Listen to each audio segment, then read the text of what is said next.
1. Latar belakang dilaksanakan politik etis adalah adanya bahasan dendam para apolitik di Belanda, terutama kaum Liberia dan berjumus yang menginginkan adalah upaya balas budi pemerintah Belanda kepada masyarakat Indonesia yang telah memberi keuntungan besar bagi Belanda, namun menderitakan akibat sistem tanam paksa. 2. Tanam 1008. Perjuangan ini hanya dilakukan dengan pergerakan politik dan perjuangan non-fisik melalui organisasi modern. 2. Sebelum tahun 1908 perjuangan bersifat kedaerahan dan hanya dilakukan di saat wilayah saja. Sesudah tahun 1908 perjuangan bersifat nasional dengan tujuan memerdekakan Indonesia. 3. Penderitaan rakyat akibat penjajahan dominasi ekonomi kaum Cina di Indonesia, pengaruh perkembangan pendidikan di Indonesia. Yang keempat, Budi Utomo didirikan oleh para pelajar Setovia di bawah pemimpinan Dr. Sutomo pada tanggal 20 Mei 1908 dan setelah kemerdekaan karena Budi Utomo sebagai organisasi pertama, maka tanggal 20 Mei ditetapkan sebagai Hari Kebanggaan Nasional. Serakat Islam SI atau SI awalnya adalah SDI, tapi pada masa kepemimpinan HOSTJ Kromoto diubah menjadi Serakat Islam pada tahun 1912 dan berkedudukan di Surabaya. Muhammadiyah didirikan oleh KH Ahmad Dahlan tahun 1912 di Yogyakarta. Tujuan pendirian Muhammadiyah antara lain 1. Mewujudkan pengajaran dan pendidikan berdasarkan agama Islam. 2. Mengembangkan pengetahuan ilmu agama dan cara-cara hidup menurut peraturan agama Islam yang diselenggarakan dengan kehidupan modern.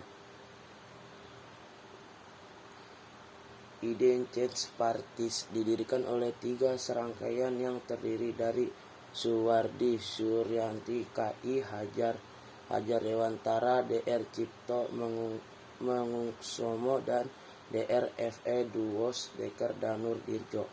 Setiabudi pada tahun 1912. Tujuan utama dari IP adalah membangun lembaga hidup dan mengajukan kerjasama atas dasar persamaan ketenagaraan guna memajukan tanah air Hindia Belanda untuk mempersiapkan kehidupan rakyat yang merdeka.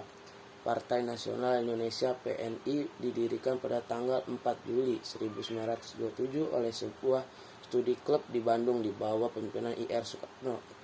Tujuan PNI adalah self-help, yaitu pekerja menurut kemampuan sendiri baik dalam lapangan politik, ekonomi maupun budaya.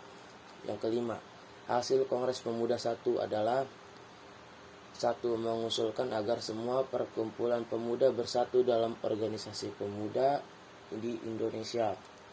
2. Mengakui dan menerima cita-cita untuk mewujudkan persatuan Indonesia meskipun dalam hal ini masih belum jelas. Yang ketiga, adanya upaya menghilangkan pandangan ada sifat kedaerahan yang kolot dan sebagainya. 4. Mempersiapkan diselenggaranya Kongres Pemuda kedua. Hasil Kongres Pemuda kedua adalah 1. Menyepakati seluruh organisasi kepemudaan di Indonesia. 2. Mengikrarkan Sumpah Pemuda. 1. Pertama, kami putra dan putri Indonesia mengaku bertumpah darah Jang Satoe tanah air Indonesia. Yang kedua, kami putra dan putri Indonesia mengakui berbangsa Jang Sato bangsa Indonesia. Yang ketiga, kami putra dan putri Indonesia menjonjeng bahasa persatuan bahasa Indonesia. Oke, makasih.